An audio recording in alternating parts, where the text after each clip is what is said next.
வணக்கம் நண்பர்களே! துரோணா அகாடமிலிருந்து நான் உங்க நிறைமதி. இந்த வீடியோல நம்ம என்ன பார்க்க போறோம் அப்படின்னா, 1857 நடந்த பெருங்கலகம் பத்தி தான் பார்க்க போறோம். சரிங்களா? இந்த டாபிக் பார்த்தீங்கன்னா, யூனிட் 3ல கவர் ஆகக்கூடிய ஒரு இம்பார்ட்டன்ட் டாபிக். இதுல இருந்து ப்ரீவியஸ் இயர்லயும் அதிகப்படியான கொஸ்டின்ஸ் வந்து கேட்டிருக்கிறாங்க. சரிங்களா? அந்த கொஸ்டின்ஸையும் நம்ம சேர்த்து இந்த வீடியோல சேர்த்து பார்த்துடலாம். அது மட்டும் இல்லாம எக்ஸ்ட்ரா இன்ஃபர்மேஷனும் நம்ம சொல்ல போறோம். சரிங்களா? நீங்க என்ன பண்றீங்க, இந்த வீடியோ பார்க்குறதோட மட்டும் இல்லாம ஒரு பேப்பரும் பென் எடுத்துட்டு இம்பார்ட்டன்ட் பாயிண்ட்ஸ்லாம் ஒன் பை ஒன்னா நோட் பண்ணிட்டே வந்துருங்க. சரிங்களா? இப்ப நம்ம சப்ஜெக்ட்குள்ள போகலாம். 1857 பெருங்கலகம். சரிங்களா?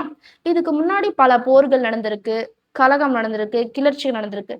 அதெல்லாம் வந்து கலகம், கிளர்ச்சி அப்படிதான் வந்து பெயரிட்டு அழைச்சாங்க. ஆனா இத மட்டும் ஏன் பெருங்கலகம் அப்படின்னு சொன்னாங்க அப்படின்னா, இப்ப நம்ம 1806ல நடந்த வேலூர் கழகமே எடுத்துப்போமே. வேலூர் கழகமானது வேலூர் கோட்டையில நடந்துச்சு. யாருக்கு இடையில நடந்துச்சு அப்படின்னு பார்க்கும்போது, அ வேலூர்ல இருந்த இந்திய சிப்பாய்களுக்கும், பிரிட்டிஷ் கிழக்கிந்திய கம்பெனிக்கும் இடையில நடந்துச்சு. சரிங்களா? அந்த இடத்துல, அதாவது ஒரு குறிப்பிட்ட இடத்துல மட்டும் தான் நடந்துச்சு. எது? இந்த வேலூர் கழகம். சரிங்களா? இந்த 1857 பெருங்கழகம் பார்க்கும்போது, நெறைய பிளேஸஸ்ல, அதாவது வட இந்தியாலயும், மத்திய இந்தியாலயும் இந்த பெருங்கழகமானது நடந்துச்சு. அதனால பெருங்கழகம் சொல்லல.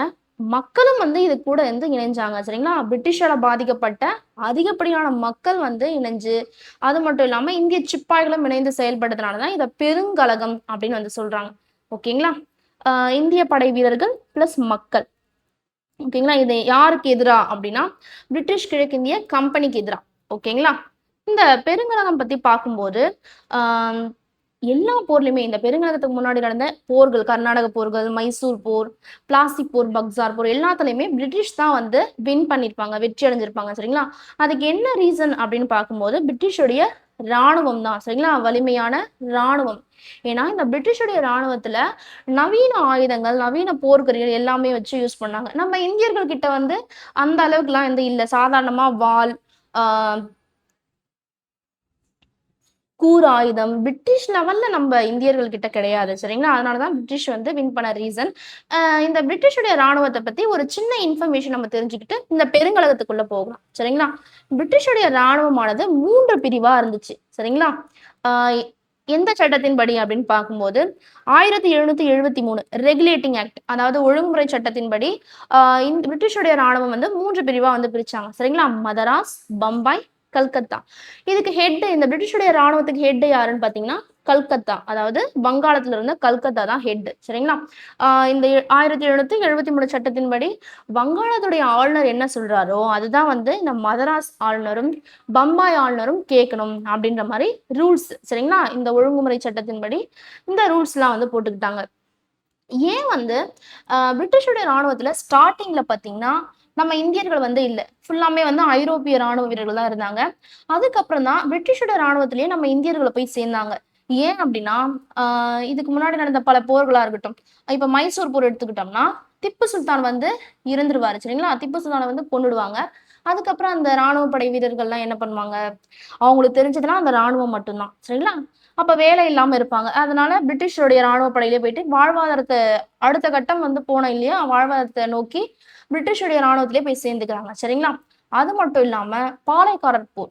சரிங்களா? பாளையக்காரர் கிளர்ச்சியில பாளையக்காரர்னா யாரு? நாயக்கர்களுக்கு ராணுவ உதவி செய்றவங்க தான் பாளையக்காரர்கள் அப்படின்னு நம்ம படிச்சிருப்போம் இல்லையா? அந்த பாளையக்கார முறையே ஒழிச்சிட்டதுக்கு அப்புறம், எப்ப அப்படின்னா 1801 கர்நாடக உடன்படிக்கைப்படி ஒழிச்சாங்க இல்லையா? அந்த பாளையக்காரர்லாம் என்ன பண்ணுவாங்க, அவங்களுடைய ஹெட்டே வந்து அந்த 5 கேரக்டர்ஸ் அவங்களே வந்து முடிச்சு காலி பண்ணிட்டாங்க. யாரு? இந்த பிரிட்டிஷ்கள். சரிங்களா? அவங்களுக்கு தெரிஞ்சதெல்லாம் ராணுவம் தான். அப்ப வேலை இல்லாம என்ன பண்ணுவாங்க, நம்ம பிரிட்டிஷுடைய ராணுவத்திலே போயிட்டு சேர்ந்துக்கிறாங்க. சரிங்களா? இப்படிதான் வந்து பிரிட்டிஷுடைய ராணுவத்துல நம்ம இந்திய படை வீரர்கள் போயிட்டு சேர்ந்தாங்க. அப்படி இந்த பிரிட்டிஷுடைய ராணுவத்துல நம்ம இந்திய ராணுவ வீரர்கள் போய் சேர்ந்தவங்கள வந்து என்ன சொல்லி அழைச்சாங்க அப்படின்னா, சிப்பாய்கள். அதாவது இந்திய சிப்பாய்கள் அப்படின்னு அழைச்சாங்க. சரிங்களா? ஆ 1757 காலகட்டத்துல, இந்த டைம்ல தான் பிளாஸ்டிக் போரானது நடந்திருக்கும். சரிங்களா? இந்த பிளாஸ்டிக் போர்ல நம்ம இந்திய சிப்பாய்கள் எவ்வளோ பேர் வந்து பிரிட்டிஷுடைய ராணுவத்துல இருந்தாங்கன்னு பார்த்தீங்கன்னா, 2100 பேர் தான். சரிங்களா? ஆரம்பத்துல குறைவான வீரர்கள் தான் இருந்தாங்க. அதுக்கப்புறம் இந்த பிரிட்டிஷுடைய ஆட்சி வந்து மிக மோசமான நிலை அடையும்போது, ஆ இந்தியால இருக்கிற மக்கள், அதாவது விவசாயிகளா இருக்கட்டும், எந்த வேலையும் தெரியாதவனா இருக்கட்டும், ரொம்ப வந்து இவருடைய ஆட்சியால கொடுமைப்படுத்தப்பட்டாங்க. சரிங்களா? அதனால ஒரு சில பேர் வந்து, நெறைய பேர் வந்து இந்த பிரிட்டிஷுடைய ராணுவத்திலே போய் சேர்ந்துக்கிட்டாங்க. அப்படி 1857 இந்த டைம் வரும்போது, இந்த பெருங்கலகம் நடக்கிறதுக்கு முன்னாடி இந்த இந்த இயர்ல சரிங்களா, 1857ல எவ்வளோ பேர் வந்து இந்த பிரிட்டிஷோடைய ராணுவத்துல இருந்தாங்கன்னு பார்த்தீங்கன்னா, ஃபர்ஸ்ட் டோட்டலா பார்க்கும்போது ஐரோப்பியர்கள் பிளஸ் நம்ம இந்திய சிப்பாய்கள் சரிங்களா, எவ்வளோ பேர் பார்த்தீங்கன்னா 3,11,400 பேர். இந்திய சிப்பாய்கள் மட்டும் இதுல எவ்வளவு பேர் இருந்தாங்கன்னு பார்த்தீங்கன்னா 2,65,900 பேர் சரிங்களா. இவ்வளோ பேர் வந்து பிரிட்டிஷோடைய ராணுவத்துல இருந்தாங்க சரிங்களா. இதனால என்ன ஆகும்னு பார்த்தீங்கன்னா பிரித்தாளும் கொள்கை சரிங்களா. இதுதான் பிரிட்டிஷ் யூஸ் பண்ண பிரித்தாளும் கொள்கைன்னே சொல்றோம். ஏன் அப்படின்னா இப்ப இந்த பம்பாயே எடுத்தோமே எக்ஸாம்பிளுக்கு, இந்த பம்பாயில போயிட்டு இந்த பிரிட்டிஷ் வந்து போர் தொடுக்குறாங்க அப்படின்னா பிரிட்டிஷோட ராணுவத்துல யார் இருக்கிறாங்க, நம்ம இந்திய சிப்பாய்கள் இருக்கிறாங்க. அப்ப பம்பாயில இருக்கிறது யாரு, நம்ம இந்தியர்கள் தான். அப்ப இந்தியர்களுக்கும் தானே இந்த ப்ராப்ளமானது நடக்குது, அதாவது ராணுவத்துல ஒர்க் பண்ற இந்தியர்களுக்கும். அப்ப என்ன ஆகும், நம்ம நம்ம நாட்டுல இருக்கிறவங்களே நம்மளை எதிர்த்து வராங்களே அப்படின்னு சொல்லிட்டு வேற்றுமை வந்து உருவாகும் கண்டிப்பா சரிங்களா. ஒற்றுமையானது சீர்குலைச்சிரும். அப்படி யாரு இதை பண்ண, அதாவது இந்த ஒற்றுமையை வந்து சீர்குலைக்கிறதா இந்த பிரித்தாளும் கொள்கையே சரிங்களா. இதுதான் வந்து பிரிட்டிஷ் யூஸ் பண்ணாங்க. பிரிட்டிஷ்க்கு தான் அதிகப்படியான ப்ராஃபிட் இதனால கிடைச்சது சரிங்களா. கிட்டத்தட்ட 86% பிரிட்டிஷுடைய ராணுவத்துல 1857 காலகட்டத்துல 86% இந்திய சிப்பாய்கள் வந்து பிரிட்டிஷுடைய ராணுவ படையில ஒர்க் பண்ணாங்க சரிங்களா. இதை நோட் பண்ணிக்கோங்க. இப்ப நம்ம இந்த பெருங்கலகத்துக்கு வருவோம். இந்த பெருங்கலகம் எந்த இடத்துல நடந்து பார்த்தீங்கன்னா வட மற்றும் மத்திய இந்தியால நடந்துச்சு. கிராமங்கள் வந்து இதுல ஈடுபடலை சரிங்களா. ஏன் அப்படின்னா இந்த பெருங்கலகமானது நகர்ப்புறத்துலதான் அதிகமா நடந்துச்சு. ஏன்னா கிராமத்துக்கு வந்து அதிகப்படியான நியூஸ்லாம் எதுவும் போகல, அவங்களுக்கு எதுவும் இதுல இன்வால்வ் ஆகல சரிங்களா. இந்த பெருங்கலகம் நடக்கும்போது இந்தியாவுடைய தலைமை ஆளுநரா யார் இருந்தாங்கன்னு பாத்தீங்கன்னா கானிங் பிரபு தான் இருந்தாரு சரிங்களா. இருந்தாரு இல்ல, கானிங் பிரபு தான் இருந்தான். கானிங் பிரபுவுடைய ஆட்சி காலம் பாத்தீங்கன்னா 1856 இருந்து 1862 வரைக்கும் சரிங்களா. இந்த 1858 பாத்தீங்கன்னா சரிங்களா, இந்த பெருங்கலகத்துக்கு அப்புறமா இந்திய அரசு சட்டம் கொண்டு வந்திருப்பாங்க சரிங்களா. அந்த சட்டத்தின்படி இது வரைக்கும் வந்து 1858 வரைக்குமே யாருடைய கண்ட்ரோல்ல இருந்தது நம்ம இந்தியான்னு பாத்தீங்கன்னா பிரிட்டிஷ் கிழக்கிந்திய கம்பெனியோட கண்ட்ரோல்ல தான் இருந்துச்சு சரிங்களா. இதுக்கப்புறம் இந்த 1858 அந்த அந்த டைம்ல கொண்டு வரும்போது இங்கிலாந்துடைய நேரடி கண்ட்ரோல்ல நம்ம இந்தியா வந்துருச்சு சரிங்களா.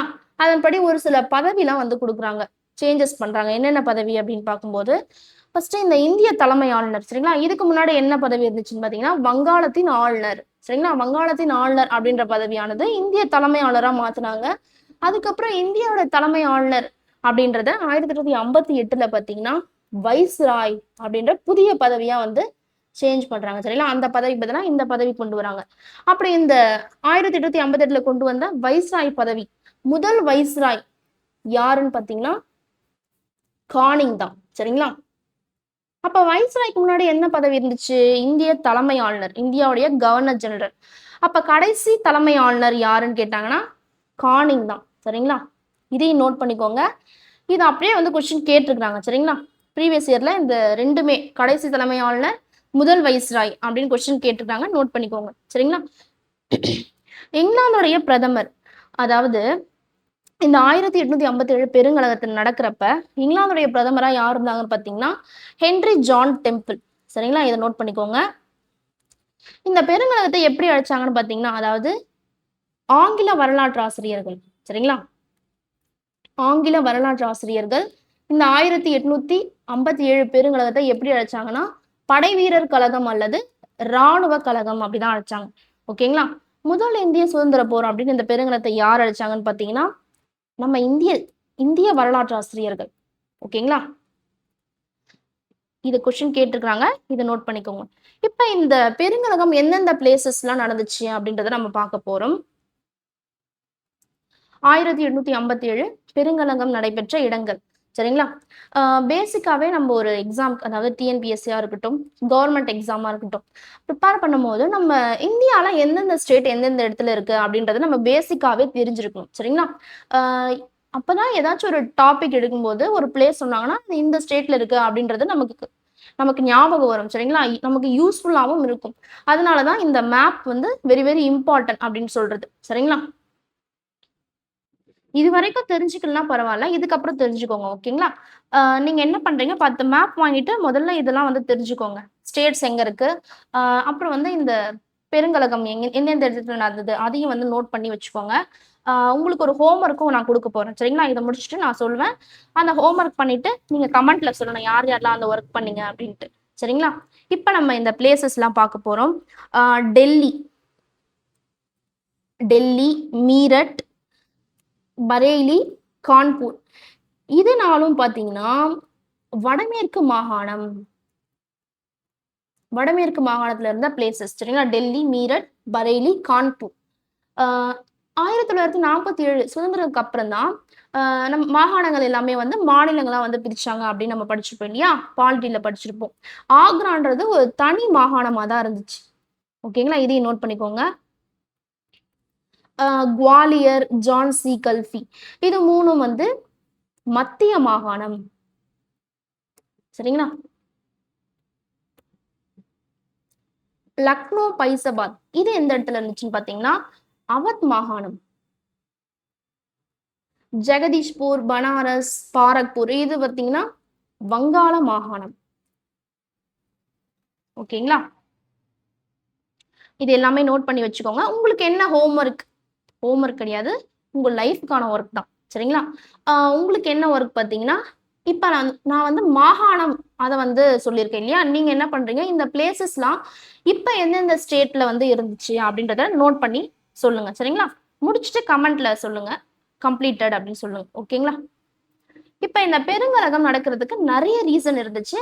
அது என்னன்றத நம்ம ஒன் பை ஒன்னா பார்க்க போறோம். சரிங்களா? ஃபர்ஸ்ட் ரீசன் என்ன அப்படின்னா, அரசியல் காரணங்கள்.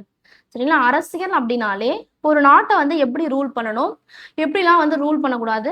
ஆனா, இந்த பிரிட்டிஷ் வந்து பார்த்தீங்கன்னா, நம்ம நாட்ட கொடுமைத்தனமா வந்து ரூல் பண்ணாங்க. சரிங்களா? அ வரி விதிப்பா இருக்கட்டும், திட்டங்கள் அப்படின்னு வந்து சொல்லிட்டு, நம்ம இந்தியாவ ஒரு சுரண்டல் பிரதேசமாவே வந்து இந்த பிரிட்டிஷ் வந்து மாத்திட்டாங்க. சரிங்களா? மொத்த வளங்களையும் வந்து சுரண்டி, மொத்த பணத்தையும் வந்து அவங்களுடைய செல்வ வளத்தை எல்லாமே அவங்களுடைய கண்ட்ரோல்ல கொண்டு வந்துட்டாங்க. சரிங்களா? அது மட்டும் இல்லாம, அதை எதிர்த்து நம்ம இந்திய அரசர்கள் இருந்தாங்க இல்லையா? அவங்கள எதிர்த்து போர் செய்யும்போது, அவங்களையும் வந்து கொன்னு தீர்த்துட்டாங்க. அப்ப என்ன ஆகும்? எல்லா இடமும் பிரிட்டிஷுடைய கண்ட்ரோல்ல தான் வந்துரும். சரிங்களா? அவங்க சொல்றத தான் கேட்டாகணும். அந்த நிலைமை தான் இந்த டைம்ல இருந்துச்சு. அதனால தான் மக்கள் வந்து கோவப்பட்டு இந்த கலகத்துல ஈடுபட ஃபர்ஸ்ட் ரீசனே அதுதான். சரிங்களா? அப்படி யூஸ் பண்ண எங்களுடைய ட்ரிக் என்ன? ஃபர்ஸ்ட் ட்ரிக் அப்படின்னா, நாடு இணைப்பு கொள்கை. ஏன்னா, அதிகப்படியான பிளேஸஸ் வந்து அரசர்கள் எல்லாம் கொண்டுட்டு இவங்களுடைய கண்ட்ரோல்ல கொண்டு வரும்போது, அப்ப பிரிட்டிஷ் சொல்றதுதானே அந்த பிளேஸ்ல இருந்த மக்கள் எல்லாமே கேட்டாகணும். அதுதான் இங்க ஃபர்ஸ்ட் ரூல். சரிங்களா? இவங்க யூஸ் பண்ண ட்ரிக். துணைப்படை திட்டம். அப்படி கொண்டு வந்த முதல் திட்டம் தான் துணைப்படை திட்டம். சரிங்களா? இந்த துணைப்படை திட்டத்தை யாரு கொண்டு வந்தான்னு பார்த்தீங்கன்னா, வெல்லஸ்லி. வெல்லஸ்லி அப்படின்னு பார்க்கும்போது இவர் வந்து வங்கப்புலி தன்னைத்தானே வங்கப்புலி என அழைச்சுக்கிட்டாரு. சரிங்களா? 4ஆம் மைசூர் போர் பார்த்திருப்போம். 4ஆம் மைசூர் போர்ல திப்பு சுல்தானே வந்து கொன்னுடுவாரு. சரிங்களா? 2ஆம் மராத்திய போர்லயும் இவர் வந்து இன்வால்வ் ஆகியிருப்பாரு. ஓகேங்களா? இந்த துணைப்படை திட்டத்தின்படி முதல்ல எந்த பிளேஸ இணைச்சுக்கிட்டாங்க அப்படின்னு பார்க்கும்போது, ஹைதராபாத். டெஃபினிஷன் என்ன? இந்த துணைப்படை திட்டத்த பத்தி சொன்னோம் அப்படின்னா, இப்ப இந்த ஹைதராபாத்தே நம்ம ஃபர்ஸ்ட் எடுத்துப்போமே. இப்ப இந்த ஹைதராபாத்ல யார் ரூல் பண்ணுவாங்க? நம்ம இந்தியால இருக்கிற அரசர்கள் தான் ரூல் பண்ணுவாங்க. அப்படி யார் ரூல் பண்ணாங்கன்னு பார்த்தீங்கன்னா, நிஜாம். சரிங்களா? நிஜாம்கள்லாம் யாரு? முகலாயர்களால ஆ நியமிக்கப்பட்டவங்க தான் நிஜாம்கள். சரிங்களா? முகலாயருடைய ஆளுநரா செயல்பட்டவங்க. சரிங்களா? இத இந்த ஹைதராபாத்த நிஜாம் அப்படின்ற ஒரு அரசர்னே நம்ம வச்சுக்குவோமே. இந்த நிஜாம் என்ன பண்ணுவாரு, ஹைதராபாத்த வந்து நிர்வாகம் செய்வாரு. ஆ அவங்க நிர்வாகத்த பார்க்கறதுக்கு ராணுவ படை சரிங்களா? போர் ஏற்படும்போது அவங்களுடைய ஹைதராபாத்ல இருந்த ராணுவ படை தான் இவங்களுக்கு ஹெல்ப் பண்ணுவாங்க. ஆனா, இந்த துணைப்படை திட்டத்தின்படி என்ன சேஞ்ச் பண்ணாங்கன்னு பார்த்தீங்கன்னா, ஹைதராபாத்ல இருக்கிற ராணுவ படை வந்து கலைச்சிடணும். எங்களுடைய பிரிட்டிஷ் ராணுவம் தான் உங்களுடைய ஹைதராபாத்ல இருக்கணும். அப்படின்னு வந்து ஃபர்ஸ்ட் ரூல் போடுறாங்க. சரிங்களா? ராணுவத்த கலைச்சிடணும். இதுதான் இந்த துணைப்படை திட்டத்தோட ஃபர்ஸ்ட் ரூல். ஓகேங்களா? செகண்ட் ரூல் என்ன அப்படின்னா, இந்த ராணுவத்துக்கான மொத்த செலவையும் யார் எந்த பிளேஸ்ல வந்து எங்களுடைய ராணுவம் இருக்கோ, அந்த பிளேஸ்ல இருக்கிற அரசர் தான் வந்து பார்த்துக்கணும் அப்படின்றது தான் செகண்ட் ரூல். சரிங்களா? செலவு முழுவதும் நம்ம இந்திய அரசே தான் வந்து ஏத்துக்கணும். அந்த போர் கருவியா இருக்கட்டும், அந்த ராணுவத்துல ஒர்க் பண்ற வீரர்களுக்கு, ராணுவ படை வீரர்களுக்கு மொத்த செலவும் வந்து இந்த பிரிட்டிஷ் நம்ம இந்திய அரசு தான் பண்ணணும் அப்படின்றது ரூல். சரிங்களா? அது மட்டும் இல்லாம அவங்களுடைய அரசவையில இவங்களுடைய ஹெட்டா, சரிங்களா, அந்த உள்நாட்டு தகவல்கள், அந்த தகவல் எல்லாமே இன்ஃபர்மேஷன் எல்லாமே சேகரிச்சு பிரிட்டிஷ்க்கு சொல்ற ஒரு ஹெட்டை வந்து அனுப்புவாங்க. சரிங்களா? ஒரு பிரிட்டிஷ் பர்சனை வந்து அனுப்புவாங்க. எங்க அப்படின்னா ஹைதராபாத்துக்கு தான். சரிங்களா? அது மட்டும் இல்லாம ஆஹ் வெளிநாட்டு அரசர்கள் கூட, அதாவது ஐரோப்பியர்கள் கூட யாரு கூடவும் தொடர்புல வந்து இருக்கக்கூடாது. சரிங்களா? ஏன்னா அப்பதானே இவங்களுக்கு வந்து யூஸ்ஃபுல்லா இருக்கும். யாருக்கு? பிரிட்டிஷ்க்கு. சரிங்களா? ரிலேட்டிவ்ஸ்ல இருந்தா அவங்க வந்து இந்த பிரிட்டிஷ் வந்து எதிர்க்கும் போது அவங்க கூட சேர்ந்து ஹெல்ப் பண்ணிட்டாங்கன்னா, நம்ம இந்தியர்களுக்கு ஹெல்ப் பண்ணிட்டாங்கன்னா அப்படின்றதுதான் இவங்களுடைய கொள்கையே. சரிங்களா? இந்த துணைப்படை திட்டத்தின்படி இன்னும் எந்தெந்த பிளேசஸ் எல்லாம் வந்து அவங்களுடைய கண்ட்ரோல்ல கொண்டு வந்தாங்க அப்படின்றத பார்க்கலாம். அயோத்தி. சரிங்களா? அயோத்தின்றது ஒரு மாகாணமா தான் இருந்துச்சு. சரிங்களா? இதையும் நோட் பண்ணிக்கோங்க. குவாலியர். குவாலியர்ன்றது மத்திய மாகாணம். சரிங்களா? இந்தூர். இந்தூர்ன்றது மத்திய மாகாணம் தான்ப்பா. குவாலியர், இந்தூர்ன்றது மத்திய மாகாணம். சரிங்களா? போன்ஸ்லே அப்படின்றது நாக்பூர் மாகாணம். ஹைதராபாத் அப்படின்றது ஒரு சுதேச நாடா இருந்துச்சு. தஞ்சாவூர் தெரியும் நமக்கு. பேஷ்வா. பேஷ்வான்றது மராத்திய மாகாணம். சரிங்களா?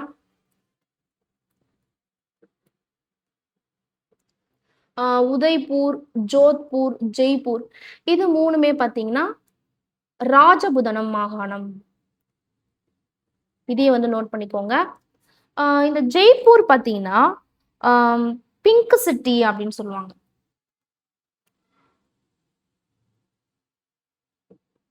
Pink city. Jaipur pink city. Jodhpur பாத்தீங்கன்னா ப்ளூ சிட்டி. உதய்பூர் பாத்தீங்கன்னா ஏரிகளின் நகரம் அப்படின்னு சொல்லுவாங்க. ஏன் அப்படின்னா இந்த இடத்துல, அதாவது உதய்பூர்ல வந்து அதிகப்படியான ஏரி இருந்துச்சு, அதனால ஏரிகளின் நகரம் அப்படின்னு சொல்லுவாங்க.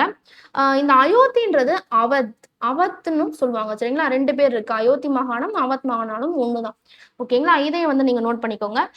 இதுவும் வந்து உங்களுக்கு ஒரு ஒர்க் தான். சரிங்களா? இப்ப இந்த பிளேசஸ்லாம் எந்தெந்த ஸ்டேட்ஸ்ல வந்து இருந்துச்சு அப்படின்றத நீங்க நோட் பண்ணுங்க. சரிங்களா? மேப் வாங்கிட்டு இதையும் வந்து நோட் பண்ணி வச்சுக்கோங்க. உங்களுக்கு யூஸ்ஃபுல்லா இருக்கும் கண்டிப்பா. நெக்ஸ்ட் பாத்தீங்கன்னா வாரிசிழப்பு கொள்கை. இது எப்ப கொண்டு வந்தாங்கன்னு பாத்தீங்கன்னா 1848. சரிங்களா? இதை யாரு கொண்டு வந்தது பாத்தீங்கன்னா டல்ஹௌசி. டல்ஹௌசி பத்தி சொல்லணும் அப்படின்னா இவர் வந்து இந்திய ரயில்வேவின் தந்தை அப்படின்னு சொல்லுவாங்க. சரிங்களா? இவர் அப்படிதான் வந்து சொல்லுவாங்க. ஏன்னா மும்பை டு தானே ஃபர்ஸ்ட் ரயில வந்து அந்த ரயில் பாதையை வந்து கொண்டு வந்து யாருன்னா டல்ஹௌசி தான். சரிங்களா? இது உங்களுக்கு ஆல்ரெடி தெரிஞ்சிருக்கும். தெரியாதவங்க நோட் பண்ணிக்கோங்க. தந்தித்துறை, அஞ்சல் துறை இதெல்லாம் வந்து ரீஃபார்ம்ஸ் வந்து பண்ணியிருப்பாரு. யாரு? டல்ஹௌசி. சரிங்களா? இவர் இந்த வாரிசு இழப்பு கொள்கையை என்ன சொல்றாரு அப்படின்னா வாரிசு இழப்பு கொள்கை அப்படின்னா இந்த சதாரா அப்படின்ற ஒரு பிளேஸ் எடுத்துக்குமே. இப்ப இந்த சதாராவை ரூல் பண்ற அரசரோ அல்லது அரசியோ, சரிங்களா, அவங்களுடைய வாரிசுகள் தான் நெக்ஸ்ட் வந்து அரசரா வந்து அரியணையில உட்காருவாங்க. சரிங்களா? அப்படி அவங்களுக்கு வாரிசு இல்லை அப்படின்னா நீங்க யாரும் வந்து தத்தெடுத்து அரசராகலாமே அப்படின்னு சொல்லும் போது அப்படி யாரும் தத்தெடுத்தும் வந்து அரசா ஆகக்கூடாது அப்படின்றதுதான் இந்த வாரிசு இழப்பு கொள்கையுடைய ரூல்ஸ். சரிங்களா? அப்படி இந்த வாரிசு இழப்பு கொள்கை எழுந்தவங்க தான், சரிங்களா, ஜான்சி எழுந்தவங்க தான் ராணி லட்சுமிபாய். சரிங்களா?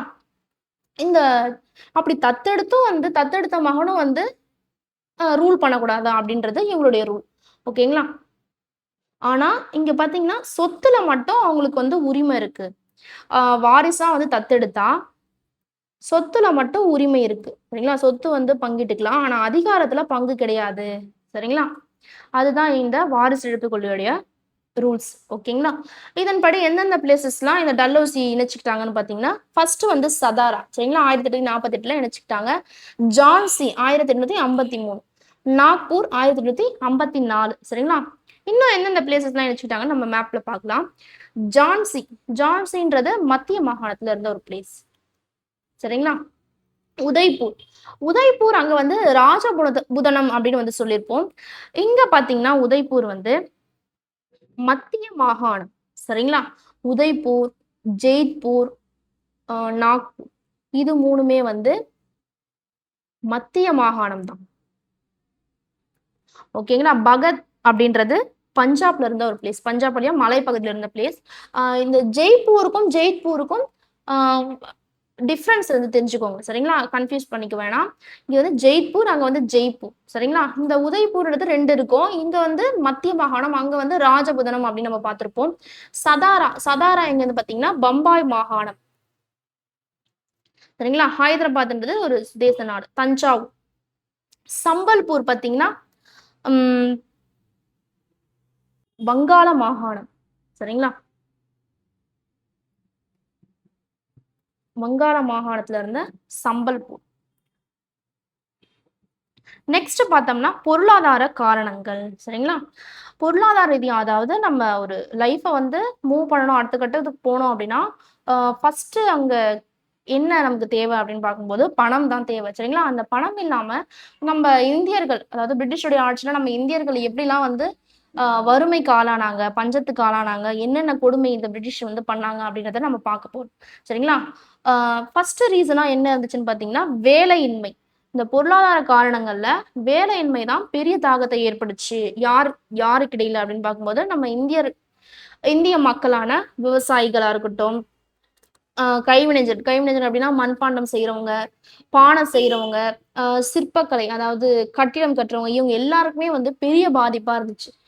ஏன் அப்படின்னா, மிகவும் வேலையின்மை அதிகமா இருந்துச்சு.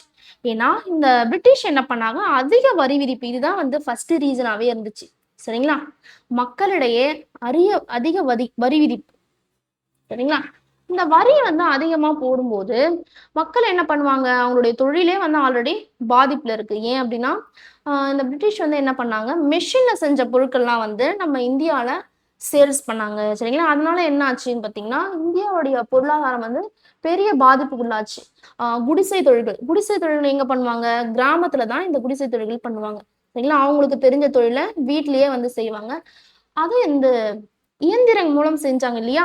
அந்த பொருட்கள்லாம் வந்து நம்ம இந்தியாவுக்கு சேல்ஸ்ல வரும்போது, இந்த குடிசை தொழில்லாம் பெரிய பாதிப்புக்குள்ளாச்சு. சரிங்களா? அது மட்டும் இல்லாம கைவினைஞர்கள், விவசாயிகள், அவங்களுடைய விவசாய கொள்கையா இருக்கட்டும், வரி விதிப்பா இருக்கட்டும், இதெல்லாம் விவசாயிகள பெரிய வந்து பாதிப்புக்குள்ளாச்சு. சரிங்களா? கைவினைஞர்கள் யாரு? மண்பாண்டம் செய்றவங்க, சிற்பக்கலை, ஓவியர்கள், இவங்க எல்லாருமே பெரிய பாதிப்புக்குள்ளானாங்க. சரிங்களா? ஜமீன்தார்கள் ஜமீன்தார்கள் யாருன்னா, தங்களுடைய சொந்த நிலத்துல விவசாயிகள வந்து குத்தகைக்கு விட்டு, அவங்கள வந்து விளைச்சல் செய்ய சொல்லுவாங்க. சரிங்களா? அப்படி விளைச்சல் ஒரு சில நேரத்துல வந்து வரலனாலும், விவசாயிகள் வந்து இவங்களுக்கு வரிய செலுத்தணும். சரிங்களா? யாருக்கு? ஜமீன்தாருக்கு. இந்த ஜமீன்தார்கள் என்ன பண்ணுவாங்க, 11ல 10 பங்கு வந்து பிரிட்டிஷ் அரசுக்கு வந்து குடுத்துருவாங்க. சரிங்களா? மீதி ஒரு பங்க ஜமீன்தார்கள் வந்து எடுத்துப்பாங்க. அங்க விளைச்சல் இருந்தா தானே ஃபர்ஸ்ட்டு இந்த ஜமீன்தாருக்கே வந்து வரி குடுக்க முடியும். ஆ விளைச்சல் இல்லாம என்ன பண்ணுவாங்க விவசாயிகள்? அப்ப வட்டிக்கு தான் வந்து கடன் வாங்குவாங்க. சரிங்களா? வட்டிக்கு கடன் வாங்கும் நிலை இந்த இடத்துல ஏற்பட்டுச்சு. சரிங்களா? யாரு? விவசாயிகளுக்கு. அதனால இந்த ஜமீன்தார்களும் நிலம் இல்லாம ஏழை ஆயிட்டாங்க. ஏன் அப்டின்னா, இந்த ஜமீன்தார்கள் தானே இந்த வரிய செலுத்தணும். அப்படி பிரிட்டிஷோட ரூல் என்னன்னா, நீ வந்து வரிய செலுத்தலன்னா, உன்னோட நிலம் வந்து எனக்கு சொந்தமாயிடும். அப்படின்றது தான் இவங்க பிரிட்டிஷோடைய ரூலே. சரிங்களா? அதன்படி நெறைய நிலங்கள் வந்து பிரிட்டிஷ் வந்து ஆக்கிரமிப்பு செஞ்சுக்கிட்டாங்க. சரிங்களா? இதனால தான் வேலையின்மை பாதிப்படைஞ்சுச்சு. யாருக்கு? நம்ம இந்திய மக்களுக்கு. சரிங்களா? நிர்வாக காரணங்கள். நிர்வாக காரணம் இவங்களுடைய ஆட்சியில என்னென்ன நிர்வாகத்துல இம்ப்ளிமெண்ட் பண்ணாங்க அப்படின்றத பார்க்கலாம். நில வருவாய் கொள்கை அப்படின்னா, இந்த நில வருவாய் கொள்கைன்றது நிலையா வந்து வரிய செலுத்தணும். அதாவது உங்களுக்கு வருமானம் வருதோ இல்லையோ, விளைச்சல் விளையுதோ இல்ல, எங்களுக்கு நீங்க வரிய செலுத்தியே ஆகணும். இதுதான் வந்து நிலையான நிலவரி திட்டம். சரிங்களா? மக்களுக்கும் சரி, ஜமீன்தாருக்கும் சரி. அது மட்டும் இல்லாம அரசர்களும். சரிங்களா? இந்த வரிய நீங்க கட்டாயம் செலுத்தியே ஆகணும் அப்படின்றது தான் பிரிட்டிஷுடைய ரூல். சரிங்களா? அதனால பஞ்சமும் வந்து ஏற்பட்டது. சரிங்களா? வேலை இல்லன்னா என்ன ஆகும்? கண்டிப்பா வந்து அந்த இடத்துல பஞ்சம் வந்து ஏற்படும். புதிய பண்ணை முறை. இது எப்ப கொண்டு வந்தாங்கன்னு பார்த்தீங்கன்னா, 1833ல வந்து கொண்டு வந்தாங்க. இந்த புதிய பண்ணை முறையில விவசாயியோட நிலத்துல அவரி தான் வந்து பயிரிடணும் அப்படின்றது அவங்களுடைய கட்டாயமான ரூல்ஸா இருந்துச்சு. சரிங்களா? யாரு? பிரிட்டிஷ் வந்து நம்ம இந்திய விவசாயிகளுக்கு வந்து இந்த ரூல்ஸ் போடுறாங்க. நீங்க வந்து அவுரி தான் வந்து பயிரிடணும். சரிங்களா?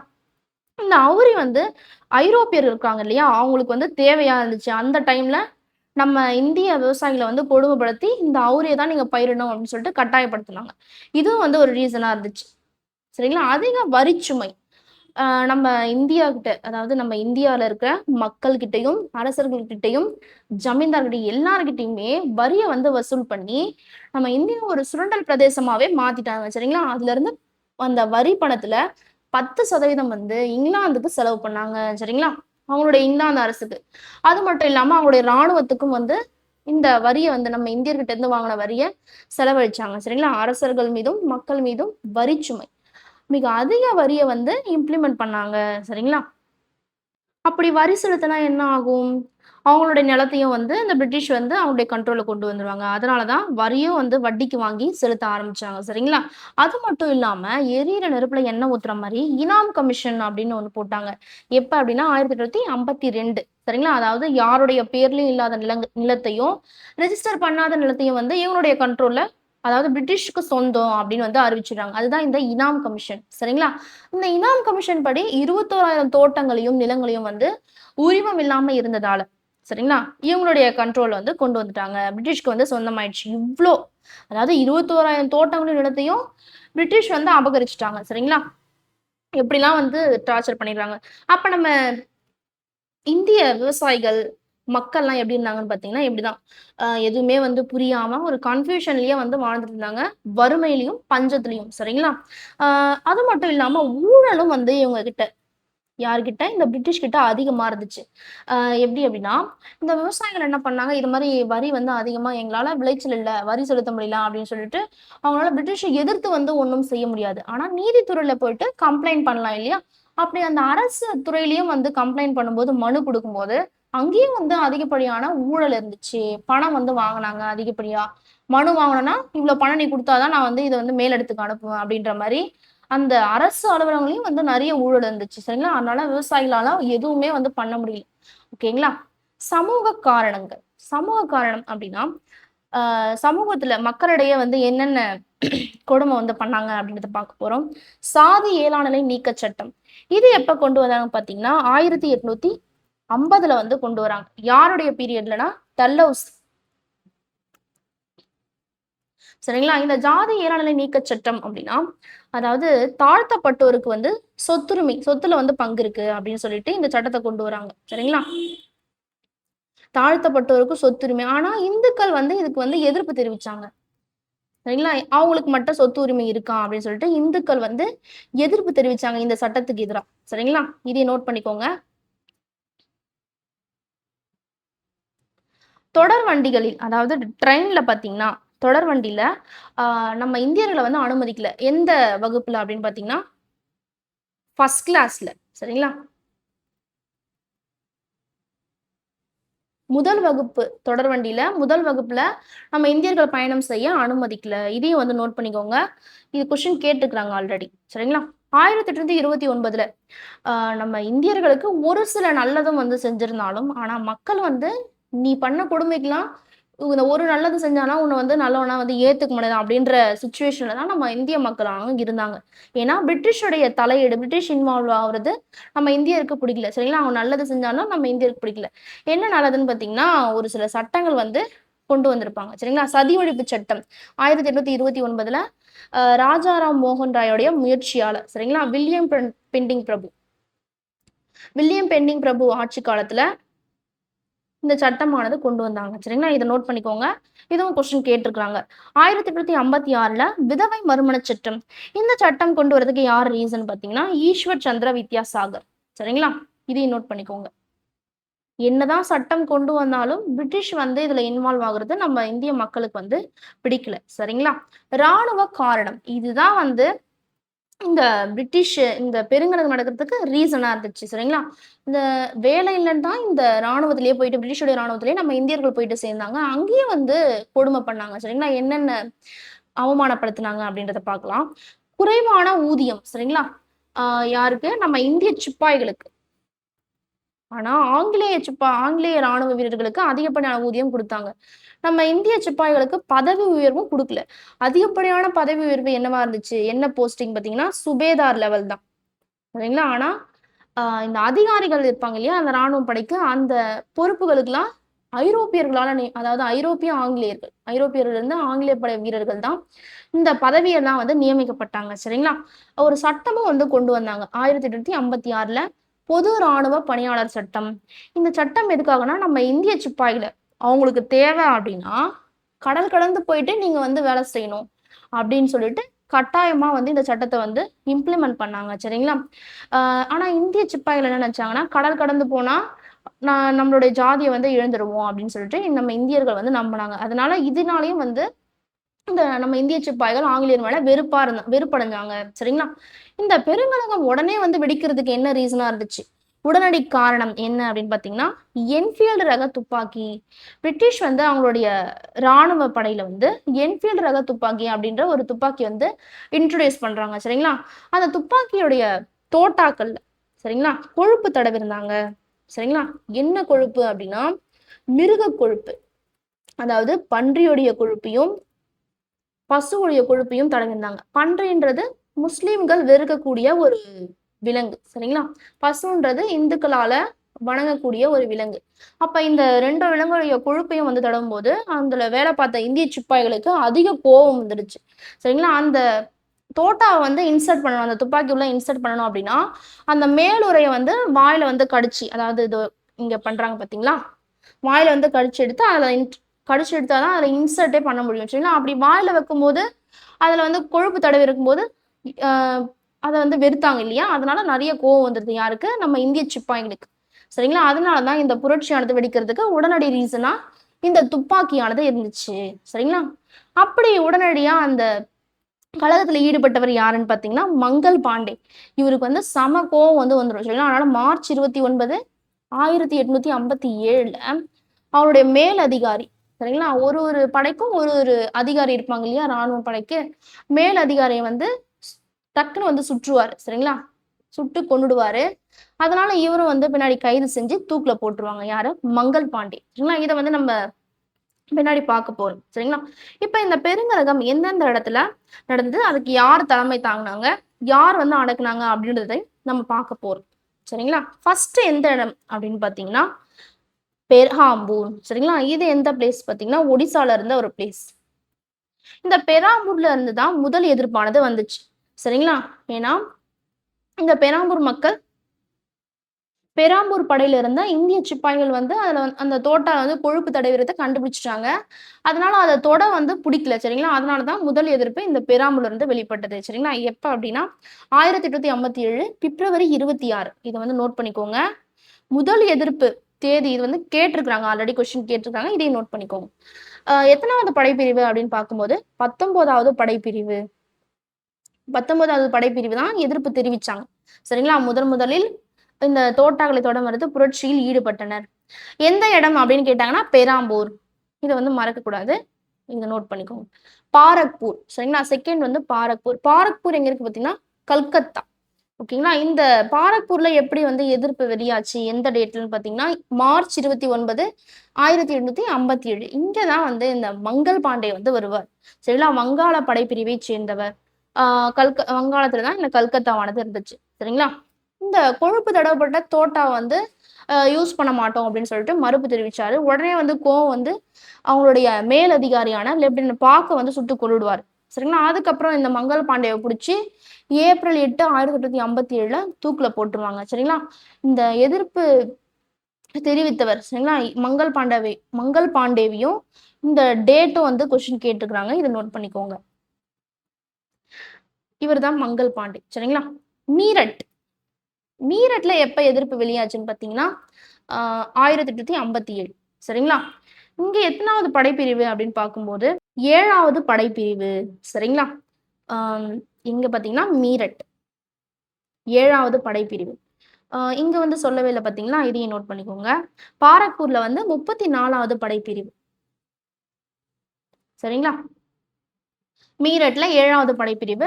இந்த மீரட்ல இருந்த இந்திய சிப்பாய்கள் என்ன பண்ணாங்க, அவங்களுடைய கண்டிஷன்ஸ்லாம் வந்து அக்செப்ட் பண்ணிக்கவே முடியல யாரால, நம்ம இந்திய சிப்பாய்களால. சரிங்களா? அதனால உடனே என்ன பண்ணாங்க, அவங்களுடைய மேல் அதிகாரியை வந்து சுட்டு கொன்னுடுறாங்க. சரிங்களா? கர்னல் பின்னஸை வந்து கொலை பண்ணிடுறாங்க.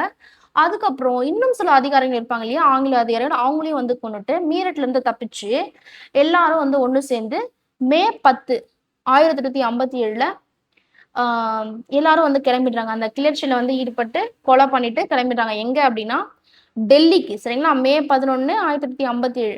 மே 10 வந்து எல்லா அந்த அந்த மீரட்ல இருந்த பிரிட்டிஷ் அதிகாரி எல்லாரும் கொன்னுடுறாங்க. மே 11 வந்து டெல்லி நோக்கி புறப்படுறாங்க. சரிங்களா? டெல்லியில வந்து யார் ரூல் பண்ணிருக்காங்க அப்படின்னா 2ஆம் பகதூர் ஷா. சரிங்களா? இவர் யாரு? முகலாய பேரரசர். கடைசி பேரரசர். இந்த 2ஆம் பகதூர் ஷா வந்து பெயரளவுல, சரிங்களா? பெயரளவுல தான் ரூல் பண்றாரு. இவரையே வந்து இந்த பிரிட்டிஷ் என்ன பண்ணுவாங்க? அவமானப்படுத்திருப்பாங்க. சரிங்களா? இவருக்கு பதிலா பக்ருதீன வந்து நியமிச்சிருப்பாங்க இளவரசரா. அதாவது முகலாய பேரரசர் அப்படின்ற பதவியே வந்து எடுத்துட்டு வெறும் இளவரசர் அப்படின்ற பதவி வந்து கொண்டு வந்திருப்பாங்க. இவருடைய வாரிசு தான். சரிங்களா? பக்ருதீனை வந்து இவர் அவமானப்படுத்துற மாதிரி, யாரா 2ஆம் பகதூர் ஷாவை இன்சல்ட் பண்ற மாதிரி பக்ருதீனை வந்து இந்த பிரிட்டிஷ் வந்து நியமிச்சிருப்பாங்க. சரிங்களா? இதுவும் வந்து நோட் பண்ணிக்கோங்க. 2000 பேர் இந்த மீரட்ல இருந்து கிளம்புனாங்க இல்லையா? இந்த மீரட்ல இருந்த பிரிட்டிஷ் அதிகாரிலாம் கொண்டுட்டு 2000 பேர் ஒண்ணு சேர்ந்து டெல்லிக்கு வராங்க. டெல்லிக்கு வந்த உடனே உற்சாகமா வந்து எல்லாரும் வரவேற்கிறாங்க. யாரு? இந்த 2ஆம் பகதூர் ஷாவை சேர்ந்த படைப்பிரிவுகள். சரிங்களா? உற்சாகமா வரவேற்கப்பட்ட உடனே இவங்க என்ன சொல்றாங்க அப்படின்னா, அந்நிய ஆட்சி வீழ்க, பேரரசர் 2ஆம் பகதூர் ஷா வாழ்க அப்படின்னு சொல்லிட்டு, இதுக்கப்புறம் இந்தியாவை நீங்க தான் ரூல் பண்ணணும் அப்படின்ற மாதிரி ஒரு வலிமையான கோஷமிட்டு ஆங்கிலேயரை வந்து பயமுறுத்துறாங்க. சரிங்களா? அப்படி முழக்கம் பண்ணிட்டு டெல்லி செங்கோட்டை, டெல்லியில தானே இந்த 2ஆம் பகதூர் ஷா இருக்கிறாரு. டெல்லி செங்கோட்டையை வந்து உடனே அங்க இருந்த பிரிட்டிஷ்லாம் வந்து கொண்டுட்டு டெல்லி செங்கோட்டையை வந்து கைப்பற்றிடுறாங்க. சரிங்களா? செங்கோட்டையை கைப்பற்றின உடனே 2ஆம் பகதூர் ஷாவை மன்னரா வந்து அறிவிச்சிடுறாங்க. சரிங்களா? இதுக்கப்புறம் என்ன நடந்துன்றது நம்ம பின்னாடி பார்க்க போறோம். சரிங்களா? அயோத்தி. அயோத்தியில எப்ப இந்த கிளர்ச்சியானது வெடிச்சது அப்படின்னு பார்க்கும்போது மே 3 1857. சரிங்களா?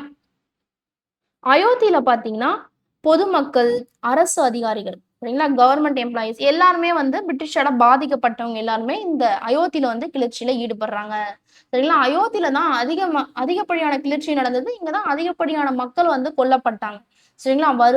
வருவாய்த்துறை, நீதித்துறை, காவல்துறை எல்லா அலுவலகத்துல இருந்த ஊழியர்கள் எல்லாருமே வந்து இதுல ஈடுபடுறாங்க. சரிங்களா? அயோத்தியில் தான் அதிக அளவு கிளர்ச்சி நடந்தது. இது நம்ம ஆல்ரெடி சொல்லியிருந்தோம். மக்கள் வந்து எவ்வளவு பேர் இருந்தாங்கன்னு பாத்தீங்கன்னா 1,50,000 பேர் அயோத்தியில வந்து கொன்னுட்டாங்க. சரிங்களா? அதுக்கப்புறம் டெல்லி. டெல்லிக்கு யாரு தலைமை தாங்குறாங்கன்னு பாத்தீங்கன்னா 2ஆம் பகதூர் ஷா. இவரை பத்தி நம்ம இப்பதானே சொல்லியிருந்தோம். முகலாய பேரரசா இருந்தவர், பெயரளவுல இருந்தாரு. இதுக்கப்புறம் மீரட்ல இருந்து அங்க போனாங்க இல்லையா? அந்த ஸ்டோரி தான் இங்கேயும் வரும். ஆஹ் மே 12ஆம் தேதி, சரிங்களா? 1857 மே 12ல டெல்லி செங்கோட்டையை வந்து மே 11ல கைப்பற்றி மன்னரா வந்து அறிவிச்சிருவாங்க இல்லையா? மன்னரா அறிவிச்சதுக்கு அப்புறம் மே 12 ஃபுல்லாமே டெல்லி ஃபுல்லாமே இவங்களுடைய கண்ட்ரோல்ல வந்துரும். ஓகேங்களா? 2ஆம் பகதூர் ஷாவை பேரரசா அறிவிச்சிருவாங்க. இப்ப 2ஆம் பகதூர் ஷா கூட பொதுமக்களும் வந்து சேர்ந்துருவாங்க. சரிங்களா? ஆனா ஜமீன்தார்கள், இந்திய அதிகாரிகள், ஒரு சில இந்திய அதிகாரிகள், ஜமீன்தார்கள் மட்டும் ஆங்கிலேயருக்கு ஆதரவா இருந்தாங்க. சரிங்களா? 1857 செப்டம்பர் 20 இந்த டெல்லிய வந்து கைப்பற்றுது யாரு? நம்ம மீரட்ல இருந்த சிப்பாய்களும், டெல்லியில இருந்த சிப்பாய்களும் வந்து கைப்பற்றிட்டாங்க இல்லையா? இந்த நியூஸ் வந்து பிரிட்டிஷ்க்கு வந்து போது. அப்ப பிரிட்டிஷ் வந்து கடுங்கோவம் வந்து அடைஞ்சிடுவாங்க. சரிங்களா? ஏன் அப்படின்னா, இவங்கள இப்படியே பிரிட்டிஷ் என்ன நினைக்கிறாங்கன்னா, இவங்கள இப்படியே விட்டா நம்ம இந்தியாவே நம்மளுடைய கண்ட்ரோல்ல இருந்து அவங்க பிடுங்கிப்பாங்க அப்படின்னு சொல்லிட்டு ஒரு பிளான் போடுறாங்க. அப்படிதான் ஜான் நிக்கல்சனை வந்து அனுப்பலாம் அப்படின்னு சொல்லிட்டு பிளான் போடுறாங்க. சரிங்களா? அதன்படி ஜான் நிக்கல்சன் வந்து அனுப்பிடுவாங்க.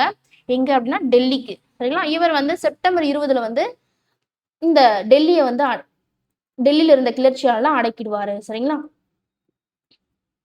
இது கொஸ்டின் கேட்டிருக்கிறாங்க. இதை நோட் பண்ணிக்கோங்க. செப்டம்பர் 20னும் கேட்டிருக்கிறாங்க. ஓகேங்களா? 2ஆம் பகதூர் ஷா வந்து இந்த கிளர்ச்சியை அடக்கிட்டாங்க இல்லையா? அப்ப எல்லாரையும் வந்து கொன்னுடுவாங்க. இந்திய சிப்பாய்களை கொன்னுடுவாங்க. 2ஆம் பகதூர் ஷாவை வந்து நாடு கடத்திடுவாங்க. சரிங்களா? எங்க அப்படின்னா ரங்கூனுக்கு. அந்த ரங்கூனுக்கு போயிட்டு 1862 ரங்கூன்லயே வந்து 2ஆம் பகதூர் ஷா இருந்துருவார். சரிங்களா? இதையும் நோட் பண்ணிக்கோங்க. கான்பூர். கான்பூருக்கு யாரு தலைமை தாங்கினாங்கன்னு பாத்தீங்கன்னா நானா சாஹிப். ஓகேங்களா? இவர் கூட யார் ஹெல்ப்புக்கு இருக்கிறாங்கன்னு பாத்தீங்கன்னா தாந்தியா தோப். இதையும் கொஸ்டின் கேட்டுக்கிறாங்க. இது நோட் பண்ணிக்கோங்க. தாந்தியா தோப். 1857 ஜூன் 27 தான் இந்த கான்பூர்ல கிளர்ச்சியானது வெடிக்குது. சரிங்களா? இந்த கான்பூர்ல தான் ஒரு பெரிய சம்பவமே நடந்திருக்கும். சரிங்களா? என்ன சம்பவம்னு பார்த்தீங்கன்னா, இந்த பிரிட்டிஷுடைய கிளர்ச்சியில பெண்கள், குழந்தைகள், பிரிட்டிஷ்க்கும் இந்திய சிப்பாய்க்கும் இந்த எதிர்ப்பானது வெளிப்படும்போது, பிரிட்டிஷுடைய பெண்கள், குழந்தைகள் இவங்க எல்லாரும் சேர்த்து ஒரு 125 பேர வந்து கொலை பண்ணிடுவாங்க. யாரு? நம்ம இந்திய சிப்பாய்கள் தான். சரிங்களா? அப்படி கொலை பண்ணிட்டு ஒரு கிணத்துக்குள்ள வீசிடுவாங்க. சரிங்களா? இதுதான் கான்பூர் படுகொலை அப்படின்னு அழைச்சாங்க. சரிங்களா? இந்த கான்பூர் படுகொலையை தெரிஞ்சுட்ட பிரிட்டிஷ் என்ன பண்ணுவாங்க, உடனே வந்து சர் காலின் கேம்பல வந்து அனுப்புவாங்க. சரிங்களா? இவர் வந்து இந்த புரட்சி கான்பூர் நடந்த புரட்சியை வந்து ஒடுக்கிடுவாரு. ஆஹ் இங்க சொன்னோம் இல்லையா, நானா சாஹிப் தலைமை தாங்கினார் இல்லையா, நானா சாஹிப் என்ன பண்ணுவாரு, நேபாளத்துக்கு தப்பிச்சு ஓடிடுவாரு. சரிங்களா? எங்க வந்தா வந்து போட்டுருவாங்கன்னு சொல்லிட்டு நேபாளத்துக்கு தப்பிச்சு ஓடிடுவாரு. இந்த சர் காலின் கேம்பல் வந்து வருவார் இல்லையா, டிசம்பர் 6 1857 வந்து இந்த கான்பூர்ல இருந்த நடந்த புரட்சியை வந்து அவருடைய கண்ட்ரோல கொண்டு வந்துருவாரு. சரிங்களா? இந்திய சிப்பாய்களை வந்து ஒடுக்கிடுவாரு.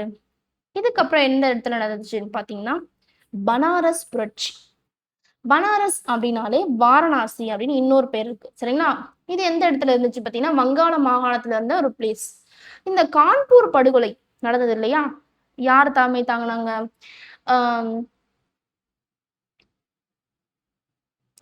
நானா சாஹிப்.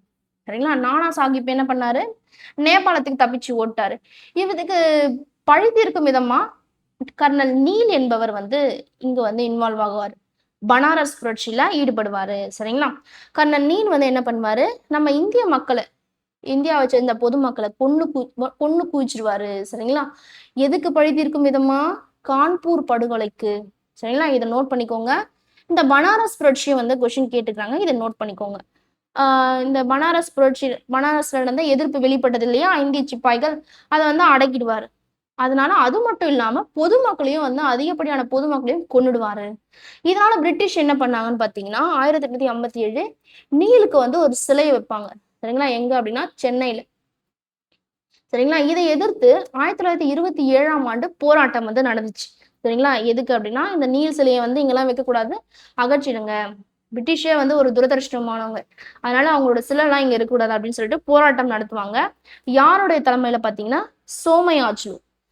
இவர் வந்து நெல்லையை சேர்ந்தவர், திருநெல்வேலியை சேர்ந்தவர். இவருடைய தலைமையில தான் இந்த போராட்டமானது நடந்தது.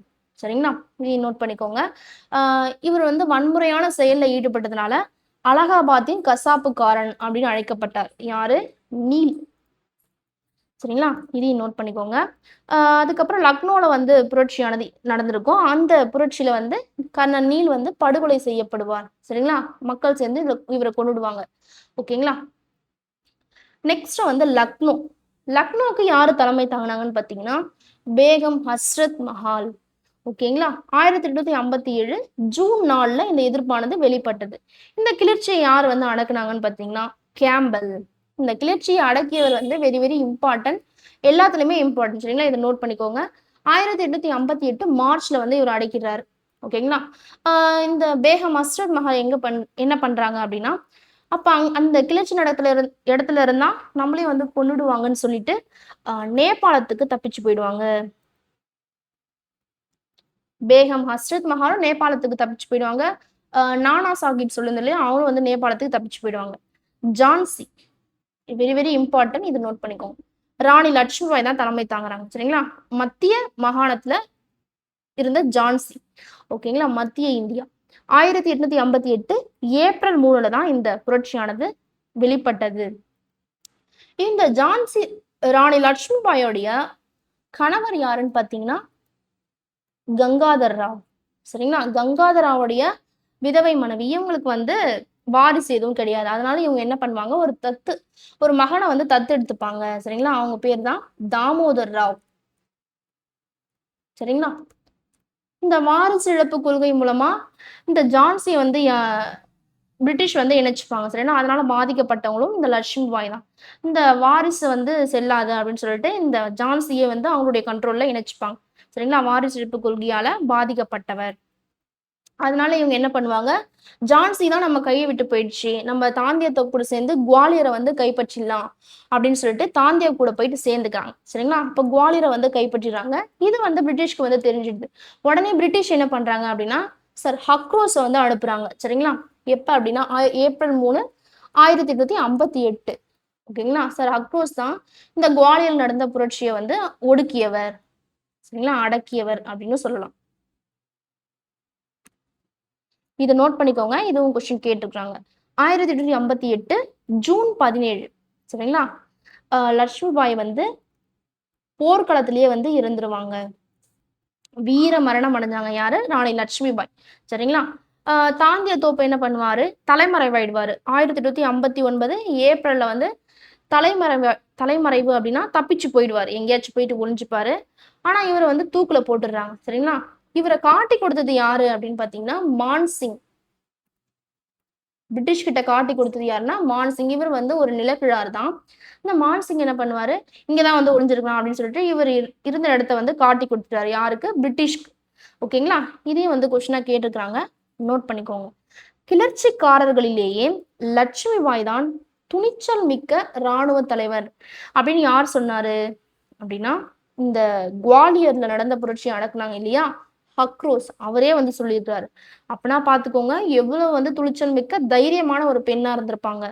யாரு? ராணி லட்சுமிபாய். சரிங்களா? இப்ப இந்த பெருங்கலகம் வந்து இவ்ளோ இடத்துல நடந்தாலும், மக்களும் வந்து இதுல ஈடுபட்டாலும், கடைசியில தோல்வியில தான் முடிஞ்சுச்சு. சரிங்களா? அதுக்கு என்னென்ன ரீசன் அப்படின்றது நம்ம பார்த்துடலாம். இதனால இந்த பெருங்கலகம் நடந்ததால என்னென்ன சேஞ்சஸ் வந்து இந்த பிரிட்டிஷ் பண்ணாங்க அப்படின்றதையும் பார்க்க போறோம். சரிங்களா? பெருங்கலகத்தின் வீழ்ச்சி. ஆஹ் ஆங்கிலேயர் வந்து டெல்லியை வந்து எழுந்துட்டாங்க. யாருக்கிட்ட? மீரட்ல இருந்து உடனே வந்த நம்ம இந்திய சிப்பாய்கள் என்ன பண்ணாங்க? 2ஆம் பகதூர் ஷாவை மன்னரா அறிவிச்சாங்க. இது வந்து பயங்கர கோவம் வந்து வந்துருச்சு. யாருக்கு? பிரிட்டிஷ்க்கு. அது மட்டும் இல்லாம பிரிட்டிஷ் பெண்கள் பெண்கள், குழந்தைகள் எல்லாரும் ஒரு 125 பேரை கான்பூர்ல வந்து கொலை பண்ணிட்டாங்க இல்லையா? கொலை பண்ணிட்டு கிணத்துக்குள்ள தூக்கி போட்டாங்க. இதுவும் வந்து பிரிட்டிஷ்க்கு வந்து நிறைய கோவம் வந்ததுக்கான ரீசன். இந்த கிளர்ச்சி அடக்கிறதுக்கான ரீசன் இது. சரிங்களா? அது மட்டும் இல்லாம மக்கள் எப்படி இந்த புரட்சியில வந்து ஈடுபட்டாங்க அப்படின்றது தான் இந்த பிரிட்டிஷ்க்கு ஒரு புரியாத புதிரா இருந்துச்சு. எப்படி இந்த கிளர்ச்சி நடக்க போகுது, ஒரு ஒரு பிளேஸ்ல நடக்க போகுது அப்படின்னு வந்து சேஞ்ச் பண்ணிட்டு இந்த தகவல் வந்து போச்சு அப்படின்னு பார்க்கும்போது, சப்பாத்தி மூலமா தான் தெரியப்படுத்துனாங்க. சரிங்களா? நம்ம இந்திய சிப்பாய்கள் என்ன பண்ணாங்க, அவங்களுடைய உணவான சப்பாத்தில வந்து எழுதி, இது மாரி இந்த டைம்ல வந்து போர் நடக்க போகுது அப்படின்னு சொல்லிட்டு சப்பாத்தில எழுதி அத வந்து பரிமாறிக்கிட்டாங்க. இதையும் வந்து கொஸ்டினா கேட்டிருந்தாங்க. ஆ 1857ல் ஆ தொடர்புடைய உணவு பொருள் அப்படின்னு வந்து இந்த சப்பாத்திய வந்து கொஸ்டின் கேட்டிருந்தாங்க. சரிங்களா? இதையும் நோட் பண்ணிக்கோங்க. ஆ இதெல்லாம் வந்து தெரிஞ்சுதான் இந்த பிரிட்டிஷ்க்கு வந்து ஒரு பெரிய அதிர்ச்சியா வந்து இருந்துச்சு. எப்படி இவ்ளோ இடத்துல இவ்ளோ மக்கள் வந்து இந்த கிளர்ச்சியில ஈடுபடுறாங்க? இத முதல்ல வந்து நம்ம அடக்கியே ஆகணும். இல்லன்னா நம்ம இந்தியாவே நம்ம இழந்துருவோம் அப்படின்னு சொல்லிட்டு தான் எல்லா இடத்துக்கும் ஹக்ரோஸ், ஜான் நிக்கல்சன் அது மாரி ஒரு ஸ்ட்ராங்கான பெர்சன் சரிங்களா? ஸ்ட்ராங்கான ராணுவ படை தளபதிய வந்து அனுப்புறாங்க. அதனால தான் அந்த பெருங்கழகமானது வீழ்ச்சி அடைஞ்சுச்சு. சரிங்களா? அது மட்டும் இல்லாம டெல்லிய கைப்பற்ற போனாங்க இல்லையா? அப்ப டெல்லிய கைப்பற்றதுக்கு யார் அனுப்புனாங்க? ஜான் நிக்கல்சன வந்து அனுப்பி அந்த கிளர்ச்சிய வந்து அவங்க பிரிட்டிஷுடைய கண்ட்ரோல்ல கொண்டு வந்துட்டாங்க. தாந்தியா தோப் யார் கூட இருந்தாரு? நானா சாஹிப் கூட இருந்தாரு. சரிங்களா? நானா சாஹிப் கூட இருந்து கடைசியில நேபாளத்துக்கு வந்து தப்பிச்சு போயிடுவாங்க. ஆனா கான்பூர வந்து பிரிட்டிஷ் வந்து அவங்களுடைய கண்ட்ரோல்ல கொண்டு வந்துருவாங்க. சரிங்களா? அது மட்டும் இல்லாம மே 31 தான் இந்த பெருங்கலகமே ஸ்டார்ட் ஆகுறதா இருந்துச்சு. ஆனா அதுக்கு முன்னாடியே அந்த நிறைய இடத்துல இந்த கழகமானது நடந்தது இல்லையா? முன்னாடியே வந்து ஸ்டார்ட் பண்ணிட்டாங்க. அதுவும் வந்து ஒரு தோல்விக்கு ஒரு ரீசனா இருந்துச்சு. சரிங்களா? கிராமங்கள் இதுல இன்வால்வ் ஆகல. சொல்லியிருந்தேன் இல்லையா? இதுவும் வந்து ஒரு ரீசன். 1857 பெருங்கலகம் நடந்ததுக்கு அப்புறமா என்னென்ன சேஞ்சஸ் நடந்தது அப்படின்னு பார்க்கும்போது, இதுவரைக்கும் வந்து எல்லாரும் தனித்தனியா தான் இருந்தாங்க. ஆனா எல்லாத்தையும் வந்து ஒண்ணா இணைக்கணும் அப்படின்னு சொல்லிட்டு, மன்னர் படைப்பிரிவும், கம்பெனி படைப்பிரிவும் ஒண்ணா வந்து சேர்த்துட்டாங்க. என்ன படைப்பிரிவு அப்படின்னா, ராணுவ படை. சரிங்களா? இந்திய சிப்பாய்கள் இருந்த ராணுவ படைய 3ஆ வந்து பிரிச்சுட்டாங்க. என்னென்ன பிரிவு அப்படின்னு பார்க்கும்போது, கூர்கா பிரிவு, ஜூட் பிரிவு, சீக்கிய பிரிவு. சரிங்களா? இப்படி 3 பிரிவா வந்து பிரிச்சாங்க. இதையும் வந்து நோட் பண்ணிக்கோங்க. நீதித்துறையில வந்து ஒரு சில ரீஃபார்ம்ஸ் வந்து பண்ணாங்க. ஒரு ஒரு மாநிலத்துக்கும் ஒரு ஒரு உயர் நீதிமன்றம் கொண்டு வந்தாங்க. ஒரு மாநிலத்துக்கு ஒரு உயர் நீதிமன்றம் அப்படின்ற மாரி உயர் நீதிமன்றத்தையும் கொண்டு வந்தாங்க. சரிங்களா? இந்த 1857 நடந்த பெருங்கலகம் ஒரு சகாப்தமா வந்து இருந்து முடிஞ்சது அப்படின்னு பார்த்தோம்னா, இன்னொரு பெரிய சகாப்தம் அப்பதான் வந்து உருவாச்சு. அதுதான் இந்த அறிக்கை. சரிங்களா? இது என்னன்னு பார்த்தீங்கன்னா, விக்டோரியா மகாராணி பேரறிக்கை. இது எப்ப இம்ப்ளிமெண்ட் பண்ணாங்கன்னா 1858 நவம்பர் 1 சட்டமா வந்து அறிவிச்சாங்க. இது என்னன்றத நம்ம பார்க்கலாம். 1858 ஆகஸ்ட்ல, சரிங்களா, ஆங்கில பாராளுமன்றம், அதாவது இங்கிலாந்து பாராளுமன்றம், இங்கிலாந்து பாராளுமன்றத்துல என்ன பண்றாங்க அப்படின்னா, இந்த கிழக்கிந்திய வணிக குழு வந்து இதுவரைக்கும், அதாவது இந்த 1858 ஆகஸ்ட் வரைக்குமே பிரிட்டிஷ் கிழக்கிந்திய கம்பெனி தான் வந்து நம்ம இந்தியாவை ரூல் பண்ணிட்டு இருந்தாங்க.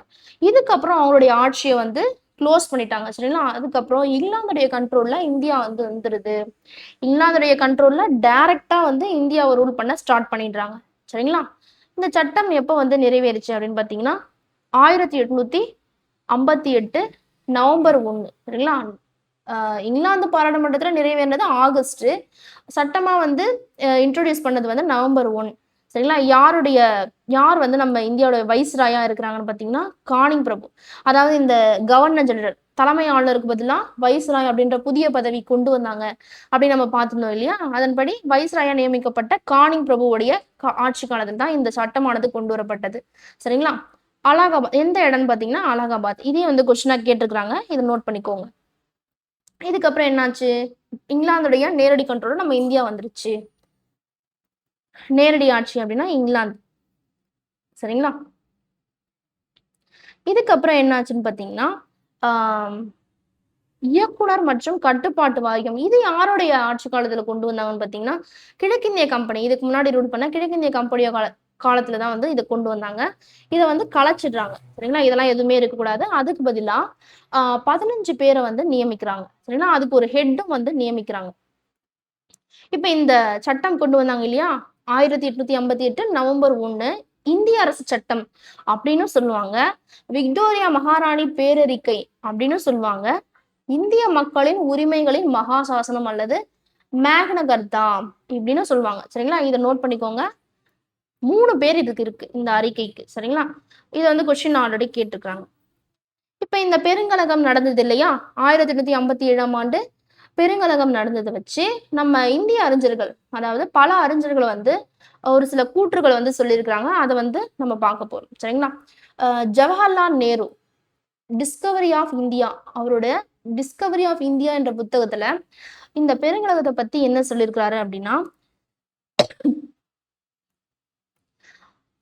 பழம்பெருமை கொண்ட ஒரு நாட்டை எங்கிருந்தோ ஒரு தீவில் இருந்து வந்த சிறு கூட்டம் ஆட்சி செய்து என்னை மிகுந்த ஆத்திரமடைய செய்கிறது அப்படின்னு வந்து சொல்லியிருக்கிறாரு.